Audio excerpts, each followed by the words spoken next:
Hey, space explorers.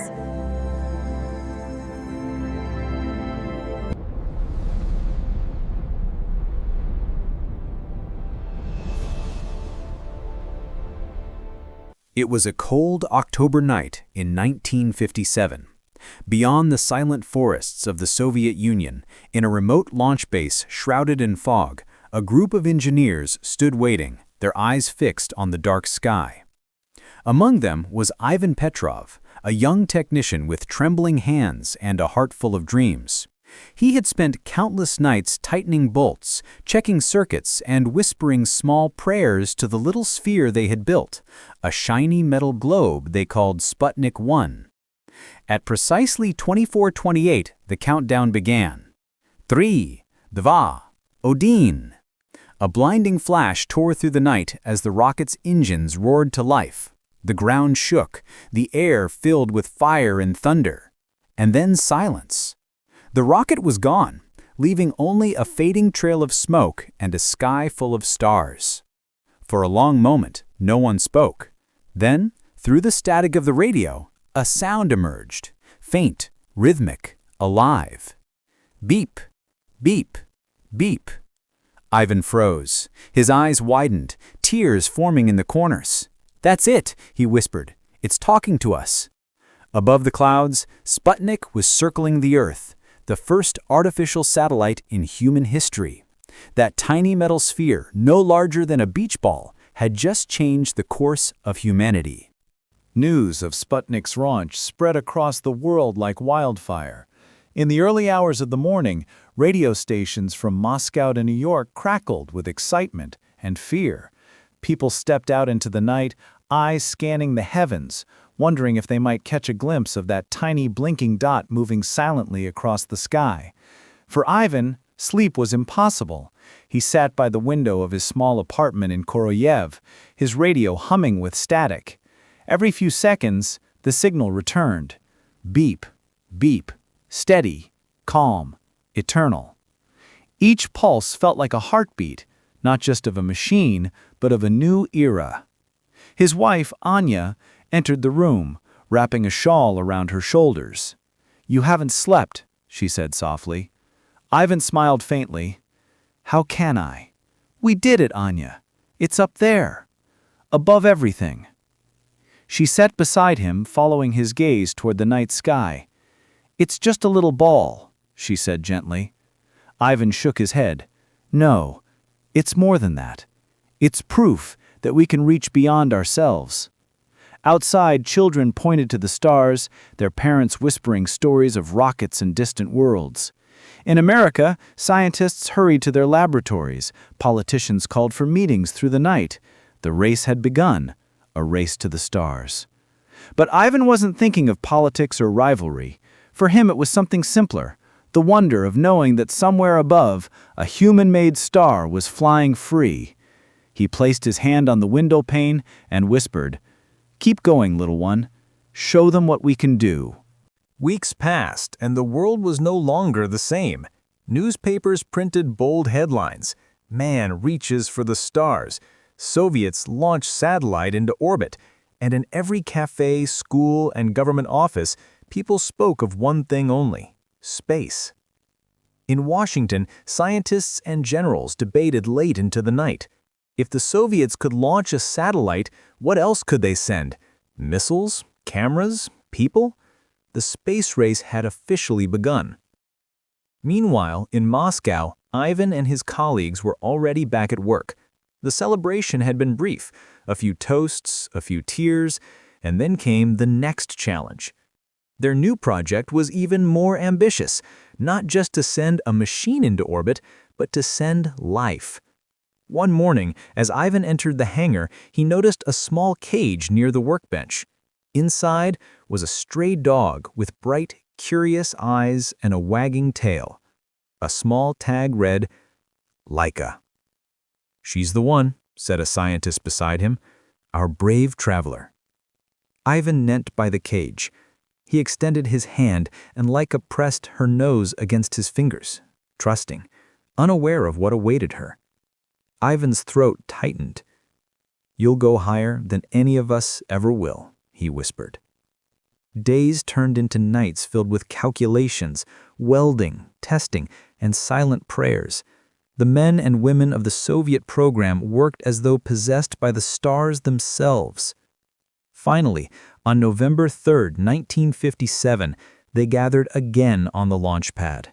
Laika's capsule stood ready atop the rocket, a gleaming arrow aimed at infinity. As the engines ignited and the ground trembled once more, Ivan closed his eyes. He could feel the vibration in his chest, a mixture of pride and pain. When he opened them again, the rocket was gone, and the sky had one more secret. For days after Laika's launch, Ivan hardly spoke. The radio kept playing the same triumphant reports, proud voices declaring victory, music swelling beneath the words. The world hailed the Soviets once more, another leap forward for humankind. But in the quiet corners of the research base, the celebration felt hollow. Laika's signal had faded. No one said it aloud, but everyone knew she would not return. Ivan sat alone at his desk late one evening, staring at a photograph. Laika in her tiny suit, tongue out, tail mid-wag. He remembered how gently she had licked his hand before the launch, how her eyes had followed him as the technicians closed the capsule. He whispered to the empty room, "We wanted to touch the stars, but did we forget the ones who carried us there?" Outside, snow was falling softly across the cosmodrome, covering the launch pad in white. The noise of rockets and engines was gone, replaced by silence, a silence heavy with both pride and regret. In the weeks that followed, Ivan threw himself back into work. The dream hadn't died, it had simply changed. He began sketching a new design, one not for an animal, but for a human being. He worked late into the nights, drawing lines, erasing, starting over again. His colleagues thought he was driven by ambition, but in truth, he was haunted by the sound of that heartbeat-like beep, and by the memory of Laika's trusting eyes. He wanted to make it mean something. He wanted the next flight to bring someone home. The years passed quickly. By 1961, the hangars that once echoed with the clatter of tools and the hiss of welding torches were now filled with something else: anticipation. Posters of rockets and stars lined the walls. Engineers worked in silence, their faces thin from sleepless nights but shining with purpose. Ivan, older now with silver in his hair, stood before a new kind of capsule, sleeker, stronger, designed not for metal or fur, but for flesh and spirit. Inside it, a seat, and soon, a man. That man's name was Yuri Gagarin. Ivan first met him on a frosty morning at the training facility outside Moscow. Yuri's smile was easy and sincere. His eyes held the same spark Ivan had once seen in the night sky. When he shook Ivan's hand, his grip was steady. "Sir," he said, "I hear you built the ship that carried Laika." Ivan nodded slowly. "I did." Yuri's expression softened. "Then I'll carry her courage with me." Those words stayed with Ivan. Each test, each countdown, each sleepless night, he could hear Yuri's voice, calm and certain, echoing through the walls. On April 12, 1961, the morning of the launch, Ivan stood at the edge of the control room, watching technicians in crisp uniforms move briskly between consoles.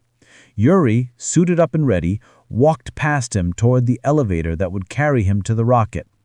He paused, looked at Ivan, and said quietly, "For all of us, for the earth, for the sky, for the ones who couldn't come back." Ivan couldn't speak. He only nodded. Minutes later, as the engines ignited and Vostok 1 thundered upward, a voice crackled through the radio. "Poyekali, let's go." The control room erupted in cheers, tears, and disbelief. Ivan pressed his hand to his chest, feeling that same old vibration, the heartbeat of history itself. Above the clouds, for the first time in all of human history, A man was orbiting the Earth. The radio hummed with static. Then came a voice, calm, clear, and impossibly distant. "I see the Earth. It's so beautiful." Yuri Gagarin's words drifted through the speakers like a prayer. In the control room, every sound ceased. Every man and woman froze, as though afraid that even a whisper might shatter the moment. Ivan closed his eyes. He could picture it, the thin blue curve of the Earth, the endless black of space, the sunlight brushing against the capsule as it soared above oceans and continents. He remembered the night Sputnik had first sung its lonely beep across the stars. He remembered Laika, brave and silent. And now a man, one of them, was out there, alive, circling the planet they had only dreamed of touching. Tears welled in Ivan's eyes, not of sorrow this time, but of awe. He whispered to himself, "We have reached the heavens and returned." The hours crawled by. Every orbit was counted, every second stretched to eternity. And then the words they had all waited for. Re-entry successful. Parachute deployed. A roar filled the room. People embraced, shouted, wept. Some dropped to their knees. Ivan didn't cheer. He simply sat down, buried his face in his hands, and let the tears fall freely. When he finally stepped outside, the sun was rising, golden light spilling across the frosted grass.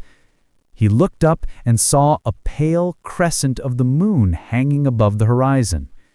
The same moon that once had seemed unreachable. The same moon he had whispered to on the night of Sputnik's launch. He smiled. The journey had only just begun. Years rolled into decades. The world changed, borders shifted, and rockets grew taller, sleeker, faster. Men walked on the moon, probes touched distant planets, and space stations began to circle the Earth like quiet cities of light. Ivan watched it all from afar. His hair had turned white, his hands had grown unsteady, but his eyes, those same eyes that once followed a tiny blinking dot in the night sky, still burned with wonder. He spent his final years teaching young engineers, passing on stories that textbooks never could. Sometimes he would bring an old radio into the classroom, the same one he'd used to hear Sputnik's first signal. He'd turn the knobs gently, and through the static, he would whisper, "This is what it sounded like, the heartbeat of a new world." The students would sit in silence, listening to the faint, rhythmic beep, beep, echoing through the static, as if the stars themselves were still speaking. One winter night, long after everyone had gone, Ivan stayed behind in the observatory. Through the large glass dome above him, the sky stretched endless and black, scattered with white fire. He traced his gaze across them, the constellations he knew by name, the trails of satellites gliding silently past. And there, a faint, slow-moving light.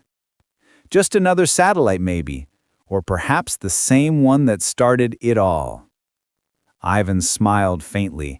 His breath fogged the glass. He closed his eyes, and in the quiet of the room he heard it again. That soft, steady rhythm. Beep, beep, beep. A memory, a signal, or something beyond. He didn't know, but he felt at peace. Somewhere out there, above clouds and time, the dream was still alive, carried by new hands, new hearts, new explorers. And as the night deepened, the stars seemed to whisper back, "We remember." Epilogue: The Echo of a Signal. It was the year 2047. A spacecraft drifted quietly above the surface of Mars, its silver panels catching the pale sunlight. Inside, a small crew prepared a memorial transmission, a tradition among explorers whenever they reached a new world. Commander Elena Petrov, great-granddaughter of a long-forgotten Soviet engineer, adjusted the radio dial. Her voice trembled slightly as she spoke. To those who came before us, who looked up at the sky and dared to dream. To the ones who built the first machines, sent the first signals, and never stopped believing that we could reach beyond the Earth. She pressed a single button. Across the Martian sky, a faint sound echoed from the ship's transmitter. Beep, beep, beep.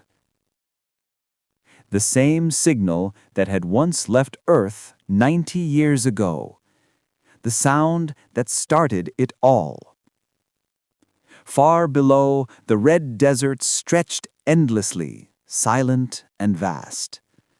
Above, the stars shimmered, ancient witnesses to humanity's journey. And somewhere, in that silence, as the signal faded into the cosmic sea, it was as if the universe itself paused to listen and answered with a whisper, "Welcome home."